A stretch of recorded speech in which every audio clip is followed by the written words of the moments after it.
rumors running amok through the community about devil worshippers.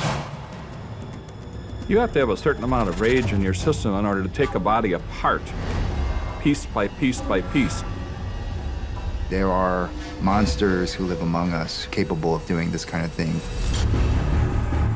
James lit up the room, never in a bad mood. Can't even picture him yelling at someone.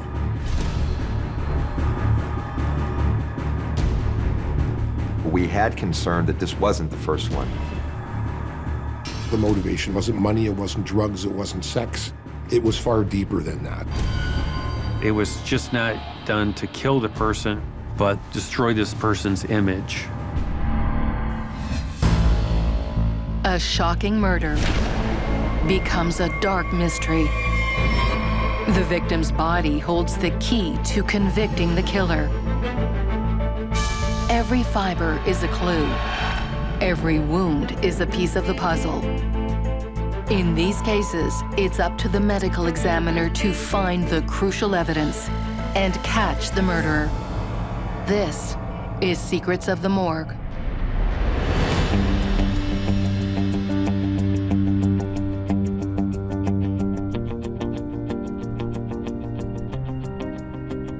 Racine County is relatively rural. There's farms, there's horse farms. There are plenty of churches. Religion is a very strong part of the community here. We're 20 minutes from Milwaukee and 60 minutes from Chicago. This is really a quiet community. Late one summer morning, a farmer notices something strange at the end of his field. An individual thought something was funny because the cows were all sniffing the air and gathering on the other side of the fence, and they didn't know what was going on. In the ditch were two large yellow plastic trash bags. I remember the bags as being yellow and industrial, almost like what today we would call contractor bags. When he was trying to pick up the plastic bags, he discovered it was a human being. Lieutenant Ivanovsky responds to the scene. Inside one of the bags was an upper torso, and inside the second bag was a lower torso. And somebody had cut the head and arms off. I had never experienced anything like that.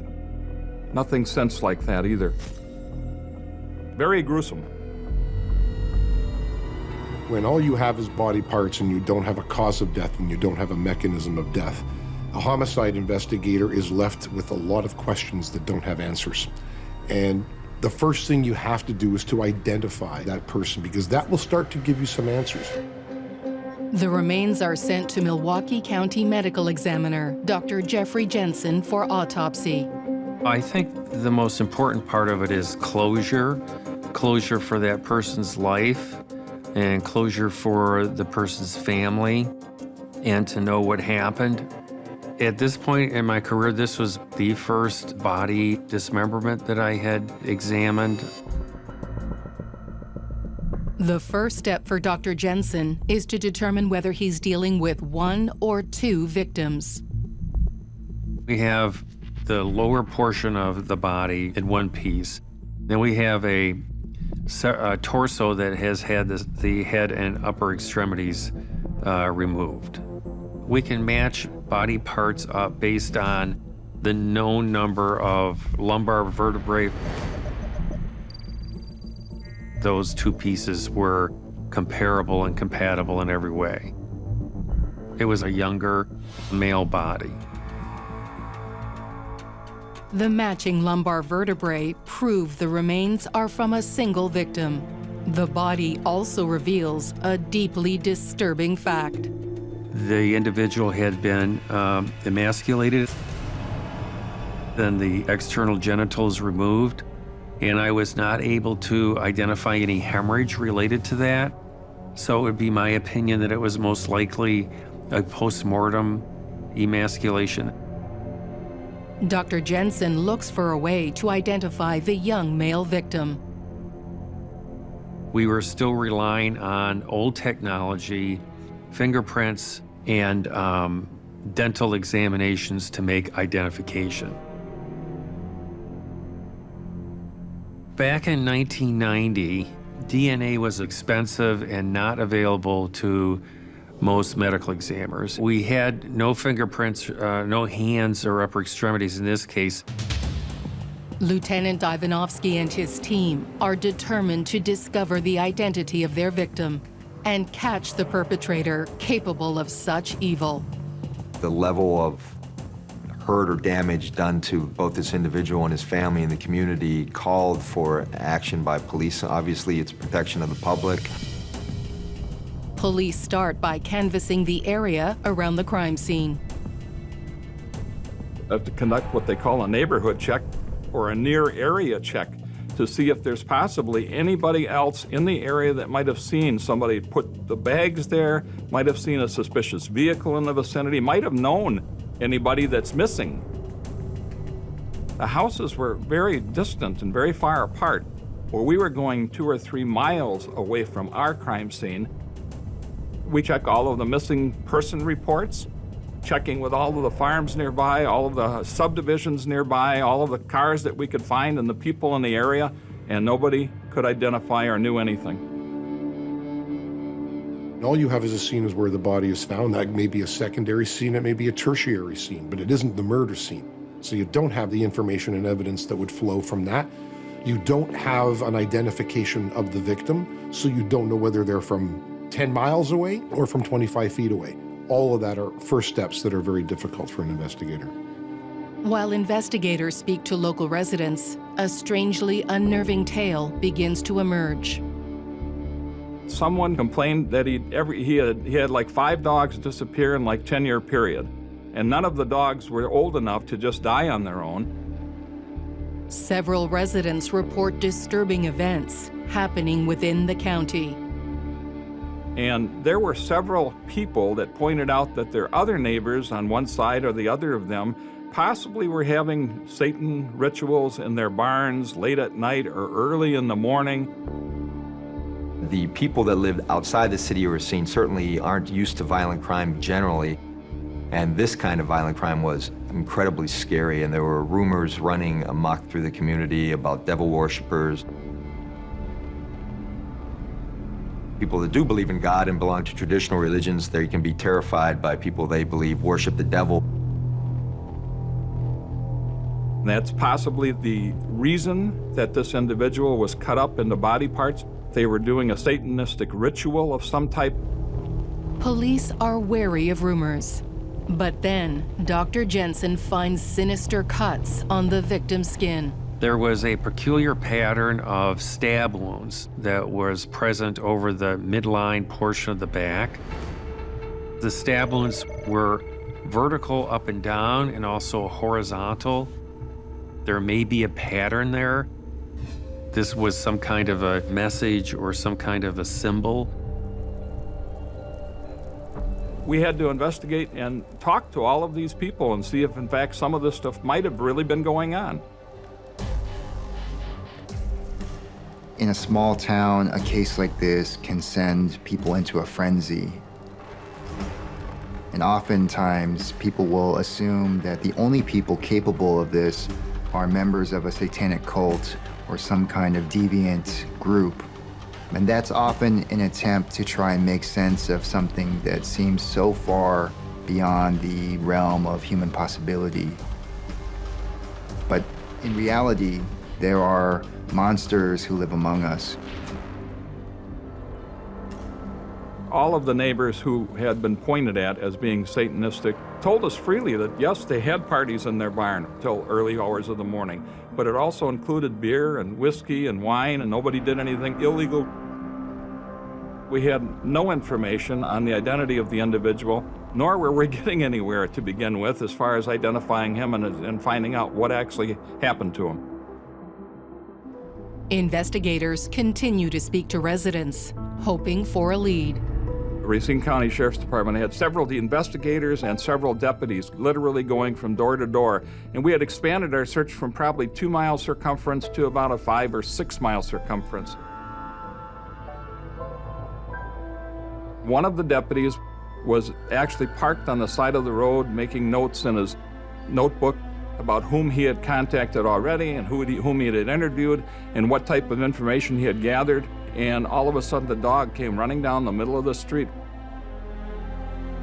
with a human arm in its jaws.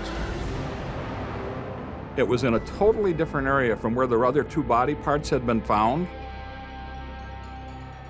We thought perhaps we now had a better idea of where the crime occurred because now we had 2 locations and it might have occurred in the middle of these 2 locations. So now we moved our circumference of search into a different area. We brought in the City of Racine cadaver dogs. As the canine unit combs through farmland, police confront an ominous possibility. One police dog found several other body parts. Unbelievable. Just horrific.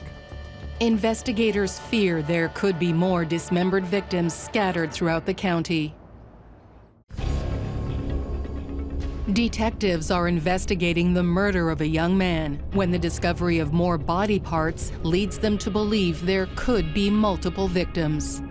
The deputy that was there to this day has nightmares about seeing that dog running with a human arm in his mouth. Soon after, local residents make another shocking discovery. A man and his son were walking down another county road, and they came across a head lying in the drainage ditch. To find a dismembered head anywhere, which is just horrific. They called up the Sheriff's Department, and of course we had another crime scene at that time. You have to cordon off the area, you have to search and see if there's any other body parts in the vicinity. You have to pick up the evidence and ship it up to Dr. Jeffrey Jensen. It's up to the medical examiner to determine if these body parts belong to the dismembered man, or if there are multiple victims. When we're investigating a case like this, we're trying to ascertain whether we're dealing with one victim or possibly multiple victims, what we call commingling of skeletal remains. And so as body parts are coming in, we're able to lay out the body pieces on an autopsy table. We approximate them into a reconstruction of the individual. We're looking for matching parts that are consistent in sex, age, and race. This articulation was consistent with the torso, on the neck structure, and on the lower pelvic area. We were confident that the body parts were from the same individual. News of the discoveries quickly spreads through Racine County. We had phone calls from everybody in the community saying, could it possibly be my son? Could it possibly be my cousin? Could it possibly be? Everybody was telling us that it could possibly be somebody that they haven't seen for a long while.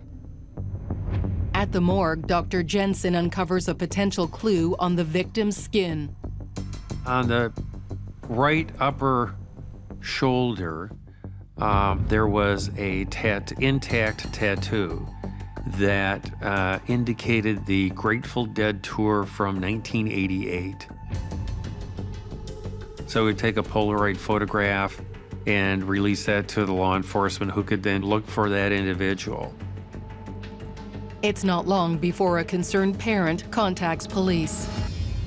The victim had known tattoos on his shoulder, and that his father was able to look at that. Once you have a suspected person, you can inquire about dental records to help identify the individual. Dental records confirm the dismembered body is that of 24-year-old James Michael Madden. When we finally identified the victim as James Michael Madden, it opened up a world of information to us. His friends now we knew, his coworkers, his family, and we could interview and talk to all of these resources in order to find out if they had any information that would help us prove what happened in the homicide. Investigators look into the life of James Michael Madden. He was from Milwaukee, and he seemed to be a nice young man, going door to door trying to sell magazines and make some money. They track down his girlfriend, Allie Winkler. James, he lit up the room. He was very friendly, trusting, never in a bad mood. Can't even picture him yelling at someone. Just someone that was very nice to get to know. Lieutenant Ivanovsky questions Allie about the last time she saw James. The day that ultimately was his last day, one of my cats had a birthday, and when he was leaving, at the landing on the steps, he looked up and said, "Don't forget, I still have Bogey's birthday present." And so that is the image that I picture. The last time I verbally spoke to him.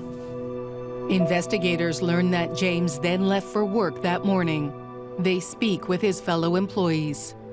There was an organization called Citizens for a Better Environment that James Michael Madden worked for, and they were brought down to Racine County in a van and dropped off, and each one of them had an area or a path marked on a map that they were supposed to go door to door and try to sell magazines. By nightfall, James hadn't returned to the van for the ride back to Milwaukee. Jim never came home that night. So I went out looking for him, and I was keeping close contact with his parents, and for like 3 days, it was just not knowing anything. And then that Friday night, I was watching the news, and they said, "Coming up, body parts found in Racine." And I was holding a TV guide, and I just dropped it, and it's like I just knew. Detectives turned to the medical examiner to see if the pattern of violence done to James's body might offer clues about who did this to him. Part of what a forensic pathologist does is to interpret injury patterns and injuries. The presence of hemorrhage or blood into the surrounding tissues would imply that the person is alive at the time that the injury occurred. In this case, we found an abrasion around the ankles. I made an incision into the skin of the abrasion and was able to see a hemorrhage, so that confirmed that it had occurred prior to death. The injury points to another disturbing clue about the circumstances of James Madden's death. There was upward angulation that might suggest some suspension, but that's all I could ascertain from my examination. The anger involved in dismemberment homicide is just beyond comprehension. Somebody was really in a rage in order to do this, because you have to have a certain amount of rage in your system in order to take a body apart, piece by piece by piece.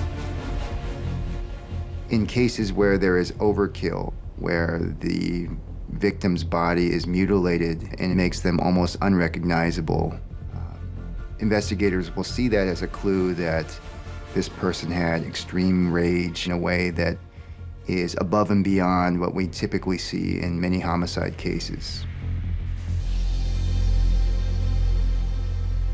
The thought that came to our mind is that he knew the person who killed him. James Michael Madden lived just outside of Milwaukee. Lieutenant Ivanovsky widens the search into the city. They were doing a canvass of the friends and people that might have known James Michael Madden. As they knock on doors, local police learn of something strange close to where James lived. They received information that an individual that living in the city of Milwaukee had what they call as a diorama. And inside this diorama, with these walls and rooms and furniture, were little miniature people. And these figures were dismembered. The level of anger behind the mutilations instantly raises investigators' eyebrows. Some of them had no arms, some of them had no legs, and they were bleeding. Detectives question the motive behind the diorama's design. made it look like this had been a extreme homicide case. And it triggered somebody to say, who could think up something like this?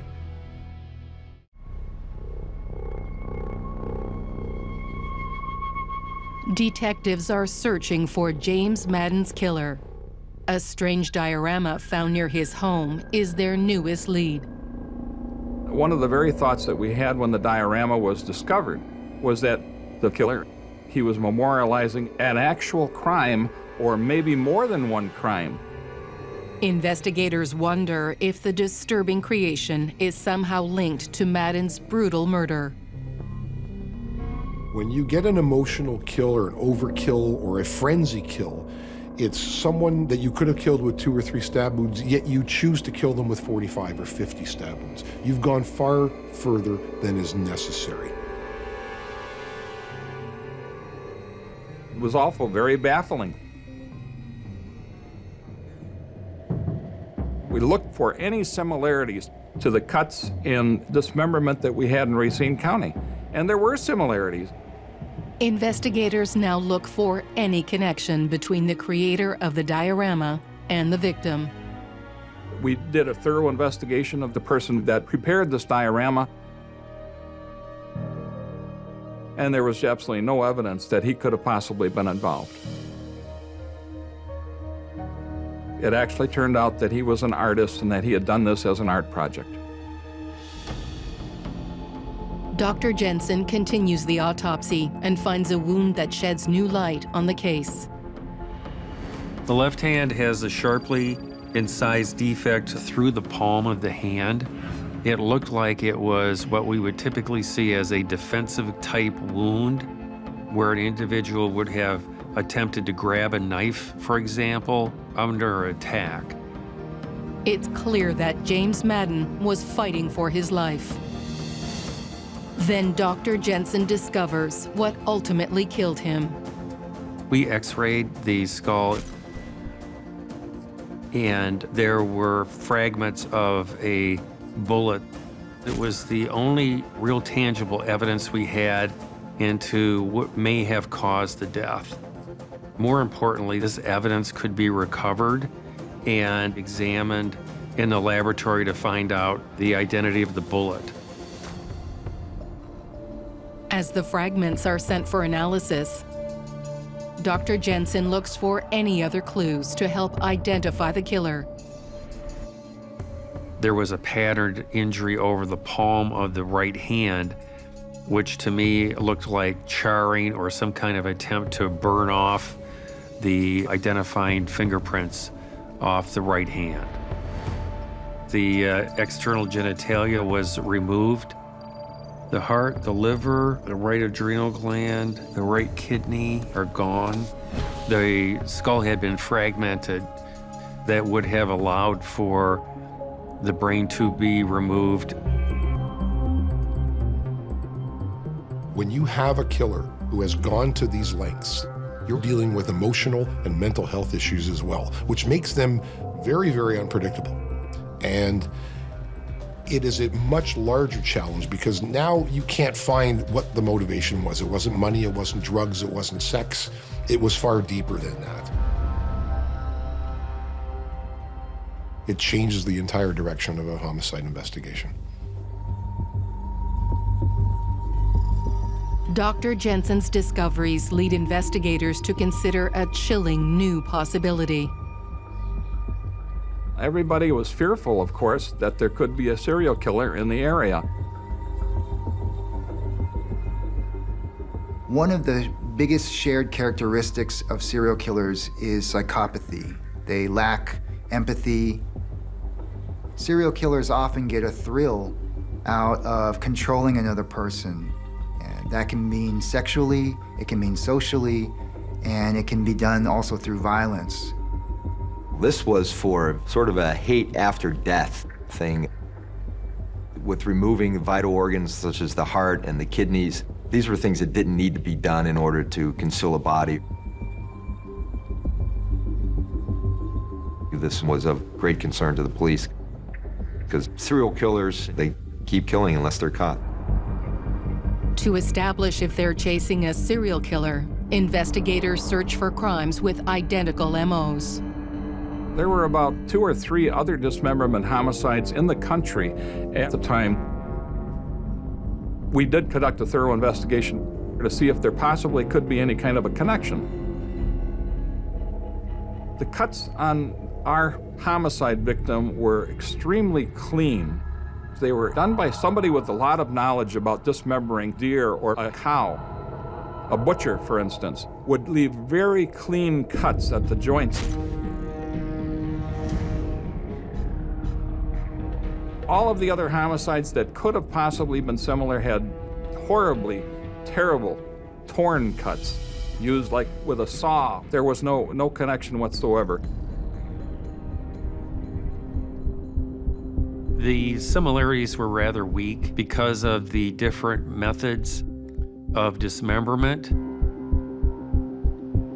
Unable to connect James Madden's murder to a larger pattern, investigators take a closer look at his final day. Citizens for a Better Environment actually provided us with the route that he was supposed to follow from house to house, and we talked to individuals who had actually talked to him. And they all said he was a very nice young man, he was very polite, he came up to their house and tried to sell them magazines. Detective Ivanovsky determines the last house that James visited. We knew that the next house that he would go to was Mr. Dressler's house. Investigators knock at the door of the sprawling 17-acre farm belonging to Joachim Dressler. When the sheriff, Roner, and myself were talking to him, he was telling us that he had no contact with anybody from anywhere and that he had not seen anybody soliciting any money or doing anything like that. As Dressler talks with law enforcement, Lieutenant Ivanovsky studies his body language. It was his eye movements, it was his voice inflection, it was the look on his face, it was the hand movements that he used. And when we drove out of the driveway, Sheriff Roner and myself, we both had the same feeling. We felt in our hearts that there was something wrong. There's more to this than what he was telling us. Investigators have a hunch one county resident is hiding something about James Michael Madden's murder. Mr. Dressler, he was married and had 2 children. I don't think he was on the police radar. I use the word hinky. He did not look like he was telling us the truth. We knew that Mr. Dressler had admitted to being home alone. His wife and 2 children were not there, so there was opportunity. Police need more to tie Joachim Dressler to the murder. They take a hard look at his life. The neighbor right next to Joachim Dressler said that many of his dogs had been killed by Joachim Dressler, and he knew this for a fact. Another neighbor stated that they saw Joachim Dressler late at night wandering on his property, naked, going from tree to tree and dancing through the woods. You have to be extremely careful with every one of these stories, and then you have to prove it or disprove it. Detectives also examine his personal life. Joachim Dressler, he worked as an elevator repairman in the city of Milwaukee. Every elevator has a closet where they have all the mechanics for an elevator. And in every one of the closets which he was responsible for were bottles of vodka. And he would drink between 1 or 2 bottles of vodka during an 8-hour shift. So Joachim Dressler was an extreme alcoholic. As Lieutenant Ivanovsky continues to gather information, Dr. Jensen receives a surprise visit. Very early one morning, there was a individual who came to the morgue doors and asked to see me. He informed me that he was an expert in plastic bags and that he could help me. The case by that time was in the newspapers, and the yellow plastic bags were well described in the newspaper. There's a lot of crazy people that think they're experts in things and certainly are attracted to cases like this. So that was my major concern. And so I actually interviewed him for some time. He had been a bag manufacturer for 40 years. He had a chemical engineering background. I showed him the plastic bags. He immediately kind of dropped to his knees and cradled the plastic bag. He examined the edges and felt the texture of the bags. And he finally stood up and looked at me and he said, "These bags are manufactured in only 2 places in the world, and that they are typically used for charity fundraising events." Lieutenant Ivanovsky chases down the lead. There was a school on the north side of Milwaukee that actually was selling these yellow plastic bags and as a fundraiser. A relative of Mrs. Dressler worked at this school, and she had actually sold yellow plastic bags to Mrs. Dressler. So now we had a direct connection of these plastic bags to Joachim Dressler. Armed with new evidence, police obtain a search warrant for the Dresslers' property.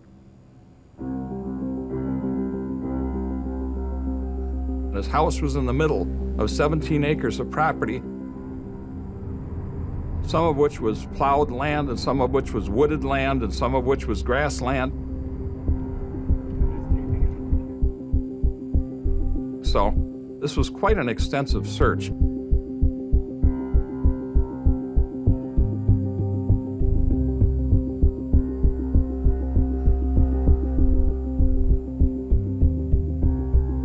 We're looking for any trace evidence. We're looking for anything that might link Joachim Dressler to the homicide of James Michael Madden.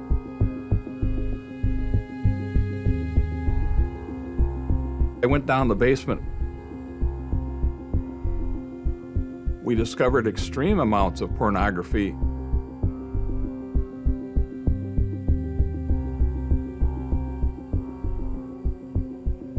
All of it, for the most part, was homosexual pornography. And it was just remarkable that all of this existed in a family man's house with 2 little children. There was a possibility that he was living a lie. As investigators move through the home, police uncover much more alarming material.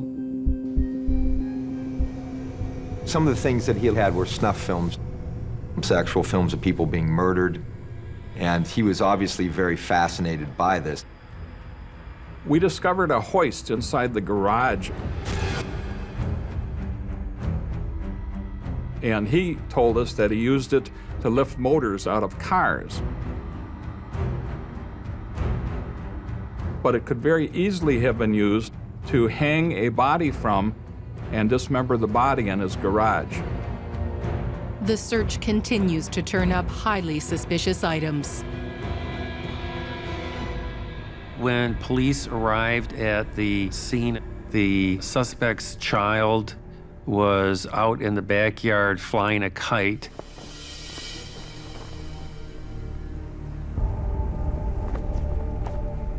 And the kite was made of yellow plastic bags.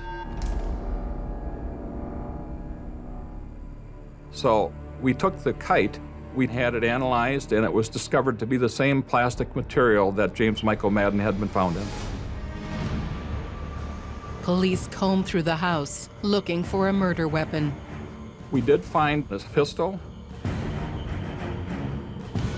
as well as some bullets. There were bullet fragments found in the skull remains of our victim, but those were unable to be matched up conclusively. However, the gun that we found was very similar in caliber to the bullet hole in James Michael Madden's head. As detectives wrap up their search of the home, they make another shocking discovery. One of the investigators came to me and he says, "You have to see this," of course. And so I went down the basement with him, and Joachim Dressler had a tanning booth in the basement. And if you stepped inside this aluminum shell, up above the door on the inside was written in black permanent ink, J. Madden. And of course, that's the victim. As detectives gather evidence from Joachim Dressler's home, one of his neighbors shares stunning new information with police. While he was being investigated, he talked to a neighbor, and for some reason, he told the neighbor that he had killed our victim. That is how we ended up making an arrest of Joachim Dressler. Police charge their suspect with first-degree intentional homicide. Only now, Joachim Dressler is trying to pass off the vicious murder as an accident. He said that they were in the backyard shooting and that he had accidentally discharged a pistol and it shot the victim in the back of the head, and then he just panicked, so to speak, and dismembered the body and disposed of it. That wasn't our theory of what happened, of course. We thought that he killed him deliberately. Exactly why? Was it just an opportunity that he could finally relive his fantasies, his fascination with death, and recreate it?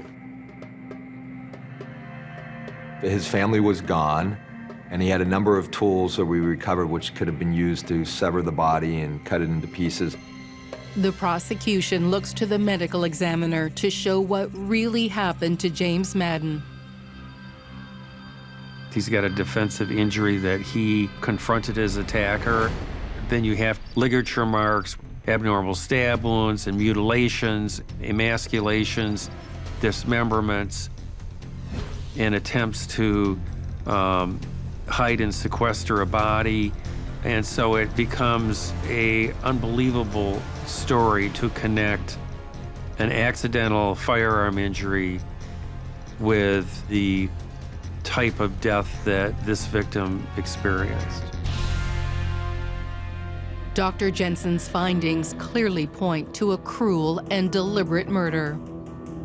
The prosecution lays out its own theory of what happened once James Madden arrived at the remote farmhouse. Mr. Dressler propositioned our victim for a homosexual relationship, and he may have turned Mr. Dressler down, and then that may have set him off in some way. Joachim Dressler then attacked James with a knife as the young man tried to leave. And I think that Joachim Dressler was very drunk and became angry and shot James Madden in the head.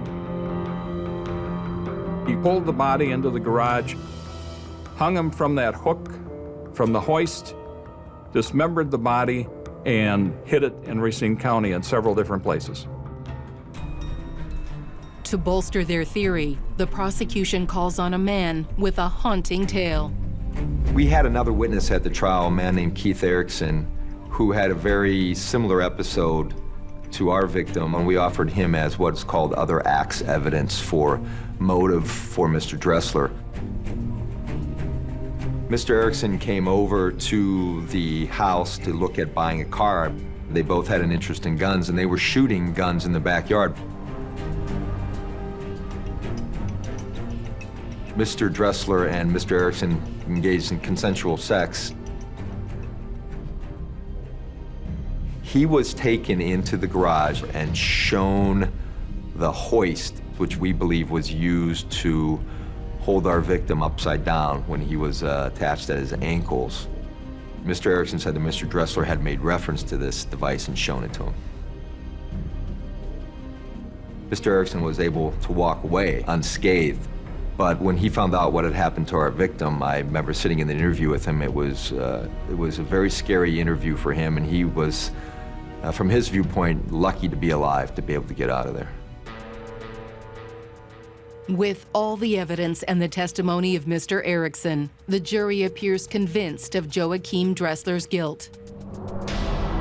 Then, a major curveball. When we were at trial, the Milwaukee Police Department arrested an individual named Jeffrey Dahmer. Jeffrey Dahmer was a psychotic serial killer.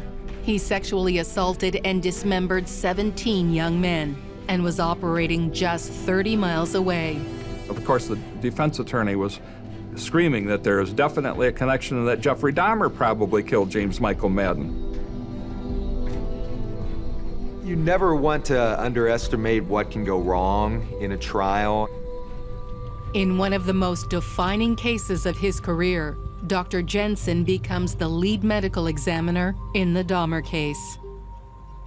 If the Dahmer evidence had been allowed to be introduced to our jury, it would have been, I think, a disaster. It certainly would have confused our jury, and we'd have to combat that the entire time.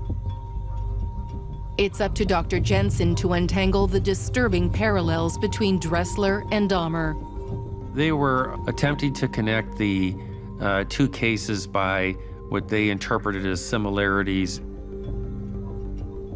Forensic pathologists are advocates for their scientific opinions. You're not to be manipulated by one theory over another theory, and you use your evidence to corroborate and validate. I did not think that the two cases were involved because of the different methods of dismemberment and the different modalities of injury, and so it was my opinion that they were not related. Dr. Jensen provided us with the overwhelming evidence to seal, I think, Mr. Dressler's fate. In the end, we did a 3-week trial and only took the jury 2 hours to return a guilty verdict. He was found guilty of first-degree intentional homicide while armed with a dangerous weapon. Joachim Dressler is sentenced to life in prison. At the sentencing, the judge made the statements what a horrific crime it was, and that he'd never seen anything like this in his 20 years on the bench. James Madden was a completely innocent victim doing his job, and he went to somebody's house, and it was the wrong house, unfortunately for him. Still miss him and think about what would have happened with us. What would he be like in now his 50s? Dr. Jeffrey Jensen did a phenomenal job. It's a tremendous sense of relief to know that all of the work and effort of all of the individuals that were involved in the investigation did a good enough job to put Joachim Dressler in jail for the rest of his life so that there won't be any more innocent victims. I'm relieved and happy that we got it right, that the detailed examination to capture the evidence that was helpful in bringing an individual to justice.